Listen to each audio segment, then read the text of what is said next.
ಈಗಿನ ತಮಿಳುನಾಡಿನ ಬಿಜೆಪಿ ಅಧ್ಯಕ್ಷ, ಈ ಹಿಂದಿನ IPS ಅಧಿಕಾರಿ ಅಣ್ಣಾಮಲೈಯವರು ಚಿಕ್ಕಮಗಳೂರಿನ SP ಆಗಿರುವಂಥ ಸಂದರ್ಭದಲ್ಲಿ ಒಂದು ಪ್ರೆಸ್ ಮೀಟಲ್ಲಿ ಒಂದು ಸ್ಟೋರಿಯನ್ನು ಹೇಳ್ತಾರೆ. ಅದು ರಿಯಲ್ ಆದಂಥ ಘಟನೆ.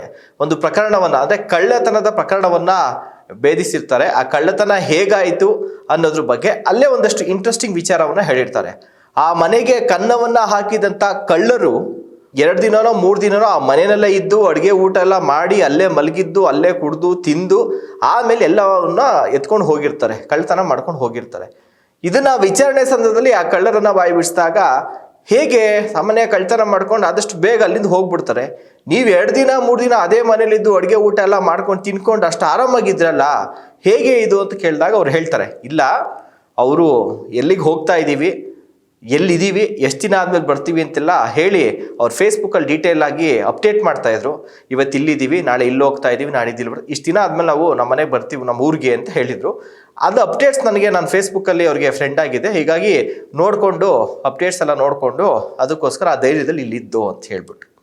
ಸೊ ಆಗನೇ ಒಂದು ಮೆಸೇಜನ್ನು ಪಾಸ್ ಮಾಡಿರ್ತಾರೆ, ನೀವು ಎಲ್ಲೇ ಹೋದರೂ ಕೂಡ ಯಾವುದನ್ನು ಕೂಡ ನಿಮ್ಮ ಫೇಸ್ಬುಕ್ಕಲ್ಲಾಗಲಿ ಅಥವಾ ವಾಟ್ಸಪ್ ಸ್ಟೇಟಸ್ಗಳಾಗಲಿ ಇನ್ಸ್ಟಾದಲ್ಲಾಗಲಿ ಜಾಸ್ತಿ ಅಪ್ಡೇಟ್ ಮಾಡೋಕ್ಕೆ ಹೋಗಬೇಡಿ ಅಂತ. ಯಾಕಪ್ಪ ಇವತ್ತು ಈ ಎಕ್ಸಾಂಪಲಿಂದ ಈ ಒಂದು ಸ್ಟೋರಿನ ಶುರು ಮಾಡ್ತಾ ಇದ್ದೀನಿ ಅಂತಂದರೆ, ಈಗ ಈ ರೀತಿಯಾದಂಥ ಕಳ್ಳತನ ಪ್ರಕರಣಗಳು ನಡೆಯುವಂಥ ಸಾಧ್ಯತೆಗಳು ಹೆಚ್ಚು. ಕಳ್ಳರಿಗೆ ಇದು ಒಳ್ಳೆಯ ಸುಸಮಯ. ಸೊ ಹೀಗಾಗಿ ಸಾರ್ವಜನಿಕರು ನಾವು ಎಚ್ಚರಿಕೆಯಿಂದ ಇರಬೇಕು. ನಮ್ಮ ಮನೆಯಲ್ಲಿರುವಂಥ ವಸ್ತುಗಳು, ಚಿನ್ನಾಭರಣ, ದಾಖಲೆಗಳು, ಹಣ ಆಗಿರ್ಬೋದು, ಎಲ್ಲವನ್ನ ಕೂಡ ಸೇಫಾಗಿ ಇಡುವಂತಹ ಜವಾಬ್ದಾರಿ ಪೊಲೀಸರು ಅಷ್ಟೇ ಅಲ್ಲ, ಕಳ್ಳತನ ಆದಮೇಲೆ ಪೊಲೀಸರು ಹಿಡಿತಾರೆ, ಅದಲ್ಲ, ನಮ್ಮ ಕೈಲಿ ಇರಬೇಕು. ಆ ಒಂದು ಕಾರಣಕ್ಕೋಸ್ಕರ ಈ ಒಂದು ಮೆಸೇಜನ್ನು ಈ ಸ್ಟೋರಿಯಲ್ಲಿ ಕೊಡ್ತಾ ಇರುವಂಥದ್ದು. ಇತ್ತೀಚೆಗೆ ಬೆಂಗಳೂರಿನ ಪೊಲೀಸ್ ಕಮಿಷನರ್ ಆದಂಥ ದಯಾನಂದ್ ಸರ್ ಅವರು ಕೂಡ ಅದೇ ಒಂದು ಮೆಸೇಜನ್ನು ಕೊಟ್ಟಿದ್ದಾರೆ. ಅವ್ರ ಮೆಸೇಜ್ ಹೇಳಿರುವಂಥದ್ದು ಜೊತೆಗೆ ನಾವೊಂದಷ್ಟು ಕೀ ಪಾಯಿಂಟ್ಸ್ಗಳು ಹೇಳೋದಾದರೆ, ಯಾಕೆಂದರೆ ಈಗ ಬೇಸಿಗೆಯ ಕಾಲ, ಎಕ್ಸಾಮ್ಸ್ಗಳೆಲ್ಲ ಮುಗಿದಿದೆ, ಕೆಲವೊಂದಷ್ಟು ಮುಗಿತಾ ಬರ್ತಿದೆ, ಮಕ್ಕಳಿಗೆ ಸಾಲು ಕೆಲವರಿಗೆ 1 ತಿಂಗಳು, 1.5 ತಿಂಗಳು, 2 ತಿಂಗಳು ರಜೆ ಇದೆ. ಈ ಟೈಮಲ್ಲೇ ನೀವು ಅಜ್ಜಿ ಮನೆಗೆ ಹೋಗೋದೋ, ಮಾವನ ಮನೆಗೆ ಹೋಗೋದೋ, ಸಂಬಂಧಿಕರ ಮನೆಗೆ ಹೋಗೋದೋ, ಅಥವಾ ಎಲ್ಲಾದರೂ ವಾರಾನ್ಗಟ್ಟಲೆ ಟ್ರಿಪ್ಗಳು ಹೋಗೋಕ್ಕೆ ಅಂತ ನೀವು ಪ್ಲ್ಯಾನ್ ಮಾಡ್ಕೊತೀರಾ. ಸೊ ಹೀಗಾಗಿ ಕಳ್ಳರು ಇದೇ ಸಮಯಕ್ಕೋಸ್ಕರ ಕಾಯ್ತಾ ಇರ್ತಾರೆ, ಯಾಕೆಂದರೆ ಯಾರು ಮನೆಯಲ್ಲಿ ವಾರಾನ್ಗಟ್ಟಲೆ ಇರೋದಿಲ್ಲ ಅಂತ ಅವ್ರಿಗೆ ಗೊತ್ತಿರುತ್ತೆ. ಹೀಗಾಗಿ ಹೆಚ್ಚಿನ ಕಳ್ಳತನ ಪ್ರಕರಣಗಳು ಇದೇ ಒಂದು ಬೇಸಿಗೆ ಸಮಯದಲ್ಲಿ ನಡೆಯುತ್ತೆ. ಈ ಒಂದು ಕಾರಣಕ್ಕಾಗಿ ಮೊದಲನೇದಾಗಿ ನಾನು ಈ ಹಿಂದೆ ಹೇಳೋದಲ್ಲ ಸ್ಟೋರಿ, ಅದ್ರ ಪ್ರಕಾರದಲ್ಲಿ ನೀವು ಎಲ್ಲೇ ಹೋಗಿ, ನಾವು ಎಲ್ಲೋ ಹೋಗ್ತಾ ಇದ್ದೀವಿ, ಎಷ್ಟು ದಿನ ಇರ್ತೀವಿ, ಎಷ್ಟು ದಿನ ಆದಮೇಲೆ ವಾಪಸ್ ಬರ್ತೀವಿ, ಆ ಥರದ ಯಾವುದೇ ಒಂದು ಇನ್ಫಾರ್ಮೇಷನನ್ನು ನೀವು ಫೇಸ್ಬುಕ್ಕು ಅಥವಾ ನಿಮ್ಮ ಇನ್ಸ್ಟಾಗ್ರಾಮು ಅಥವಾ ನಿಮ್ಮ ವಾಟ್ಸಪ್ ಸ್ಟೇಟಸ್ಗಳಲ್ಲಿ ಹಾಕೋಕ್ಕೆ ಹೋಗಬೇಡಿ. ಇದು ಕಳ್ಳರಿಗೆ ಅಥವಾ ನಿಮ್ಮ ಬಗ್ಗೆ ಚೆನ್ನಾಗಿ ಗೊತ್ತಿರೋ ಅಂಥವ್ರು, ನಿಮ್ಮ ಪರಿಚಯ ಇರೋವಂಥವ್ರು ಕೂಡ ಈ ಥರದ ಪ್ರಕರಣಗಳನ್ನು ಮಾಡಬಹುದು. ಆ ಥರದ್ದು ಕೂಡ ಆಗಿದೆ. ಹೀಗಾಗಿ ಎಲ್ಲೂ ಹಾಕಕ್ಕೆ ಹೋಗಬೇಡಿ, ಇನ್ಕ್ಲೂಡಿಂಗ್ ಸ್ಟೇಟಸಲ್ಲೂ ಹಾಕಕ್ಕೆ ಹೋಗಬೇಡಿ. ಒಂದು ಎರಡನೇದು, ಆಲ್ಮೋಸ್ಟ್ ಈಗೆಲ್ಲ ಬೆಂಗಳೂರಲ್ಲಿ ಅಪ್ಡೇಟೆಡ್ ಮನೆ ಬೀಗಗಳು ಬಂದಿದೆ. ಆದರೆ ಇನ್ನೂ ಕೆಲವರು ಮಾಮೂಲಿ ಈ ಲಾಕ್ ಮಾಡುವಂಥದ್ದು ಬೀಗ, ಹೊರಗಡೆಯಿಂದ ಹಾಕುವಂಥ ಬೀಗ ಇರುತ್ತಲ್ಲ, ಸೊ ಹಳೆ ಕಾಲದ ಆ ರೀತಿಯಾದಂಥ ಬೀಗಗಳನ್ನೇ ಬಳಸ್ತಾ ಇದ್ದೀರಾ. ಅದು ಆಲ್ಮೋಸ್ಟ್ ಏನಂದರೆ ಕಟ್ ಮಾಡೋದಕ್ಕೆ ಅಥವಾ ಏನಾದರೂ ಒಂದು ಕಬ್ಬಿಣದ ರಾಡಿಂದ ಹೊಡೆದು ಆರಾಮ್ಸೆ ತೆಗಿಬೋದು. ಹೀಗಾಗಿ ಸ್ವಲ್ಪ ನಿಮ್ಮ ಬಾಗಿಲಿಗೆ ಅಟ್ಯಾಚ್ ಆಗಿರುವಂಥ ಬೀಗಗಳನ್ನ ಜಾಸ್ತಿ ಬಳಸಿ. ಎರಡನೇದು. ಮೂರನೇದು, ನಿಮ್ಮ ಮನೆಗೆ ರೆಗ್ಯುಲರಾಗಿ ಹಾಲು ಪೇಪರ್ ಬರ್ತಾ ಇರುತ್ತೆ. ಸಾಮಾನ್ಯ ನೀವು ಹಾಲವ್ರಿಗೆ ಹೇಳಿರ್ತೀರಾ, ನಾವು ಇಷ್ಟು ದಿವಸ ಇರೋಲ್ಲ, ಹಾಲನ್ನು ಹಾಕಬೇಡಿ ಅಂತೇಳಿ. ಅಂದರೆ ಸಾಮಾನ್ಯ ಪೇಪರ್ ಅವ್ರಿಗೆ ಹೇಳಿರೋದಿಲ್ಲ, ಬರಲಿ ಬಿಡು ಪೇಪರ್ ಹೆಂಗಿರು ಬಿಲ್ ಕಟ್ಟಬೇಕು, ಇರಲಿ ಬಿಡು ಅಂತ ಸುಮ್ಮನೆ ಆಗ್ತೀರಾ. ಆ ಪೇಪರ್ಗಳು ಮನೆ ಮುಂದೆ 1 ದಿನ 2 ದಿನ ಆದರೆ ಸ್ಟಾಕ್ ಆಗುತ್ತೆ. ಹೀಗಾಗಿ ಆ ಪೇಪರ್ಗಳು ನೋಡಿದಂಥ ಸಂದರ್ಭದಲ್ಲೂ ಕೂಡ ಈ ಮನೆಯಲ್ಲಿ ಯಾರೂ ಇಲ್ಲ ಅನ್ನುವಂಥದ್ದು ಕಳ್ಳ ಕದಿಮರಿಗೆ ಒಳ್ಳೆ ಇನ್ಫಾರ್ಮೇಷನ್ ಸಿಗುತ್ತೆ. ಹೀಗಾಗಿ ಪೇಪರ್ ಅವ್ರಿಗೂ ಹೇಳ್ಬೇಡಿ, ನಾವು ಇಷ್ಟು ದಿವಸ ಇರಲ್ಲ, ಪೇಪರ್ ಹಾಕಬೇಡಪ್ಪ ಅಂತ ಹೇಳ್ಬೇಡಿ.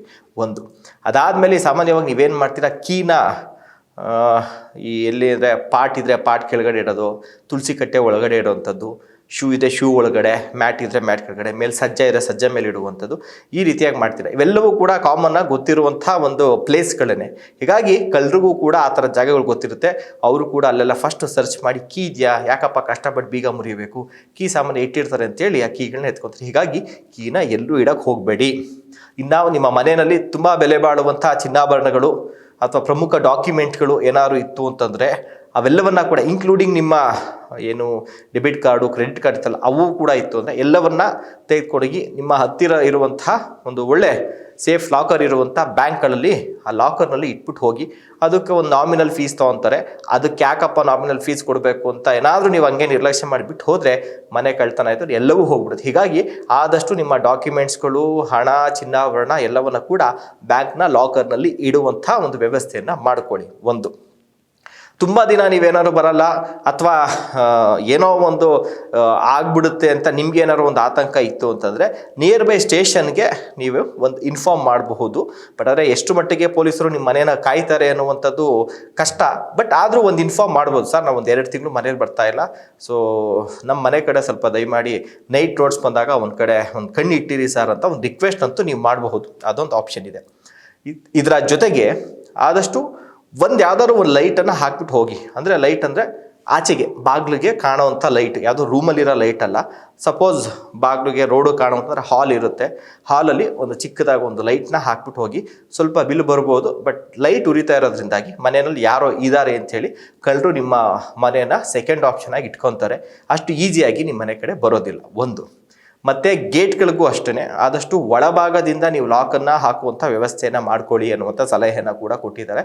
ಹೊರಭಾಗದಲ್ಲಿ ನೀವು ಹಾಕಿದ್ರೆ ಆರಾಮ್ಸೆ ಮುರಿಬೋದು. ಹೀಗಾಗಿ ಒಳಭಾಗದಲ್ಲಿ ಗೇಟ್ ಲಾಕನ್ನು ಹಾಕಿದ್ರೆ ಅಷ್ಟಾಗಿ ಅವರು ಟ್ರೈ ಮಾಡೋದು ತುಂಬ ಕಷ್ಟ ಆಗುತ್ತೆ ಅನ್ನುವಂಥ ಕಾರಣದಿಂದಾಗಿ.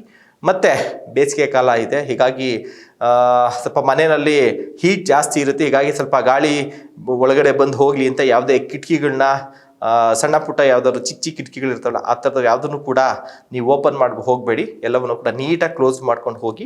ಜೊತೆಗೆ ಎಲ್ಲ ಕಿಟಕಿಗಳು ನೀಟಾಗಿ ಲಾಕ್ ಆಗಿದೆಯಾ ಹೋಗೋಕ್ಕೆ ಮುಂದೆ ಒಂದ್ಸಲಿ ನೀಟಾಗಿ ಚೆಕ್ ಮಾಡ್ಕೊಂಡು ಹೋಗಿ.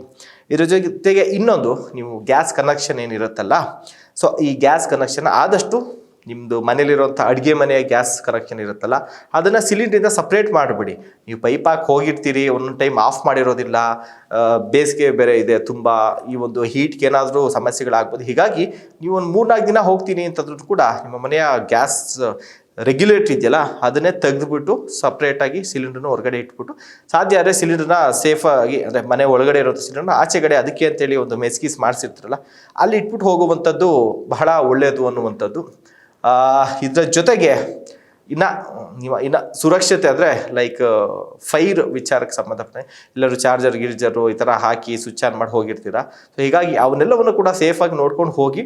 ಮತ್ತು ಮನೆ ಒಳಗಡೆ ಮನೆ ಹೊರಗಡೆನೂ ಅಷ್ಟೇ ವ್ಯಾಲ್ಯೂಬಲ್ ಥಿಂಗ್ಸ್ ಏನಾದ್ರು ನೀವು ಕಾಂಪೌಂಡಲ್ಲಿ ಅಲ್ಲೇನಾದ್ರು ಕೂಡ ಇಟ್ಟಿದ್ರ ಅಂತಂದರೆ ಆ ವ್ಯಾಲ್ಯೂಬಲ್ ಥಿಂಗ್ಸ್ನು ಕೂಡ ಸ್ವಲ್ಪ ಕಣ್ಣಾಯಿಸಿ. ಯಾಕೆಂದರೆ ಅಲ್ಲಿರೋದು ಬಿಡೋದಿಲ್ಲ, ಮನೇಲಿ ಅಲ್ಲಿ ಲಾಕ್ ಆಗಿದ್ರು ಕೂಡ ಕಾಂಪೌಂಡ್ ಆಗ್ಬಿಟ್ಟು ಕಾಂಪೌಂಡ್ ಒಳಗಡೆ ಏನಾದರೂ ವ್ಯಾಲ್ಯೂಬಲ್ ಥಿಂಗ್ಸ್ ಏನಾದ್ರು ಇಟ್ಟಿದ್ರು ಅಂತಂದರೆ ಸೊ ಅವನ್ನು ಕೂಡ ಎತ್ಕೊಂಡು ಹೋಗುವಂಥ ಸಾಧ್ಯತೆಗಳಿರುತ್ತೆ.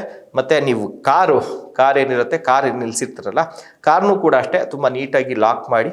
ಕಾರಿನ ಬಿಡಿ ಭಾಗಗಳನ್ನು ಕೂಡ, ಟೈರ್ಗಳನ್ನು ಕೂಡ ಕದ್ಕೊಂಡು ಹೋಗುವಂಥ ಕಳ್ಳರುಗಳನ್ನ ನಾವು ಈಗ ನೋಡ್ತಾ ಇರ್ತೀವಿ. ಹೀಗಾಗಿ ಕಾರ್ಗೂ ಕೂಡ ಅಷ್ಟೇ ಏನಾದ್ರು ಲಾಕ್ ವ್ಯವಸ್ಥೆ, ಕಾರ್ನ ಬಳಿಯಲ್ಲಿ ಹೋಗೋದಂಥ ರೀತಿಯಲ್ಲಿ ಏನಾದ್ರು ಒಂದು ವ್ಯವಸ್ಥೆಯನ್ನು ಮಾಡಿ ಹೋಗೋದು ಒಳ್ಳೆಯದು. ಇದಿಷ್ಟು ನಮಗೆ ಗೊತ್ತಿರುವಂಥ ಒಂದಷ್ಟು ಇನ್ಫಾರ್ಮೇಷನ್ನು, ಜೊತೆಗೆ ಪೊಲೀಸು ಕಮಿಷನರ್ ಅವರು ಹೇಳಿರುವಂಥ ಒಂದಷ್ಟು ಇನ್ಫಾರ್ಮೇಷನ್ ನಿಮ್ಮ ಗಮನಕ್ಕೆ ತಂದಿದ್ದೀವಿ. ಇದನ್ನು ಹೊರತುಪಡಿಸಿ ಪೊಲೀಸವ್ರಿಗೆ ಒಂದು ಮಾತು ಹೇಳ್ತೀರಾ ಅಂದ್ರೆ, ಹಾಗೆ ಅಕ್ಕಪಕ್ಕ ಮನೆಯವ್ರಿಗೆ ಅಥವಾ ನಿಮಗೆ ತುಂಬ ನಂಬಿಕಸ್ಥರು ಅಂತ ಯಾರು ಇರ್ತಾರಲ್ಲ, ಸೊ ಅಂಥವ್ರಿಗೆ ಒಂದು ಮಾತು ಹೇಳಿ. ನಾವು ಇಷ್ಟು ದಿನ ಇರಲ್ಲ, ಸ್ವಲ್ಪ ಮನೆ ಕಡೆ ನೋಡ್ತಾ ಇರಿ. ಯಾರಾದರೂ ಸ್ವಲ್ಪ ನಮ್ಮ ಮನೆ ಕಡೆ ಅನುಮಾನಾಸ್ಪದ ಓಡಾಡ್ತಿದ್ರೆ ಮಾಡ್ತಿದ್ರೆ ಸ್ವಲ್ಪ ನಮ್ಗೆ ಕಾಲ್ ಮಾಡಿ ಹೇಳಿ ಅನ್ನುವಂಥ ಇನ್ಫಾರ್ಮೇಷನನ್ನು ಹೇಳಿ. ಇದ್ರ ಜೊತೆಗೆ ಇನ್ನೂ ಸ್ವಲ್ಪ ನೀವು ಅಪ್ಗ್ರೇಡ್ ಆಗ್ತೀರಾ ಅಂತಂದರೆ ಸ್ವಲ್ಪ ಅದು ಬರೀ ಈ ಟೈಮ್ಗೆಲ್ಲ ಎಲ್ಲ ಟೈಮು ಸುರಕ್ಷತೆ ಅಂತಂದರೆ ಪೊಲೀಸರು ಹೇಳೋದು ಕೂಡ ಅಷ್ಟೇ, ನಿಮ್ಮ ಮನೆಗೆ ಒಂದು CCTV ಕ್ಯಾಮ್ರಾವನ್ನು ಕಡ್ಡಾಯವಾಗಿ ಹಾಕ್ಸ್ಕೊಳ್ಳಿ ಅಂತ ಹೇಳ್ತಾರೆ. ಆ CCTV ಕ್ಯಾಮ್ರಾ ಕೆಲವರು ಹಾಕ್ಸಿರ್ತೀರ, ಬಟ್ ಅದು ವರ್ಕ್ ಆಗ್ತಿದೆಯಾ ಇಲ್ವಾ ಅನ್ನೋದ್ರ ಬಗ್ಗೆ ನೀವು ಗಮನ ಕೊಡಲ್ಲ.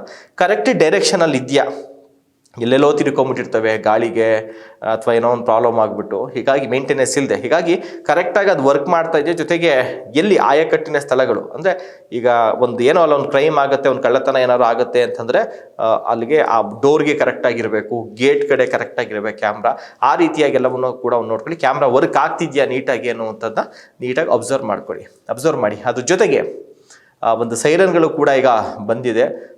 ಆ ಸೈರನ್ಗಳನ್ನ ಕೂಡ ನೀವು ಮನೆಯಲ್ಲಿ ಹಾಕ್ಬೋದು. ಯಾರಾದರೂ ನಿಮ್ಮ ಮನೆಯ ಬೀಗವನ್ನು ಒಡೆದು ಬಲವಂತವಾಗಿ ಅವ್ರು ಏನಾದ್ರು ಅಕ್ರಮವಾಗಿ ಪ್ರವೇಶ ಮಾಡ್ತಾ ಇದ್ದಾರೆ ಅಂತಂದರೆ ಇಮಿಡಿಯೇಟಾಗಿ ಆ ಒಂದು ಸೈರನ್ ಕೂಗುತ್ತೆ. ಆ ಸೈರನ್ ಕೂಗದೆ ಕೂಡಲೇ ಕಳ್ಳ ಅಲ್ಲೇ ಗಾಬರಿಯಾಗಿ ಹೋಗುವಂಥ ಚಾನ್ಸಸ್ಗಳು ಹೆಚ್ಚಾಗಿರುತ್ತೆ ಒಂದು.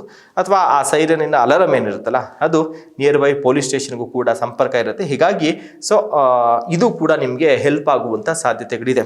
ಇದಿಷ್ಟು ನಮಗೆ ಗೊತ್ತಿರೋಂಥ ಒಂದಷ್ಟು ಮಾಹಿತಿಗಳು. ಇದರಲ್ಲಿ ಪೊಲೀಸ್ ಕಮಿಷನರ್ ಹೇಳಿರುವಂಥ ಒಂದಷ್ಟು ಮಾಹಿತಿಗಳನ್ನು ಕೂಡ ತಿಳಿಸಿದ್ವಿ.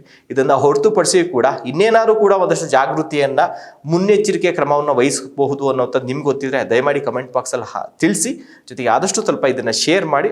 ಎಲ್ಲೋ ಆಗುವಂಥ ಒಂದಷ್ಟು ಕಳ್ತನಗಳು ಇದರಿಂದ ನಿಂತರೆ, ಒಂದಷ್ಟು ಜನ ಅವೇರ್ ಆದರೆ ಇದರಿಂದ, ಅದಕ್ಕಿಂತ ಖುಷಿ ಮತ್ತೊಂದಿಲ್ಲ ಅಂತ ಹೇಳ್ತಾ ಕಾರ್ಯಕ್ರಮ ಮುಗಿಸ್ತಾ ಇದ್ದೀವಿ. ನಮಸ್ಕಾರ.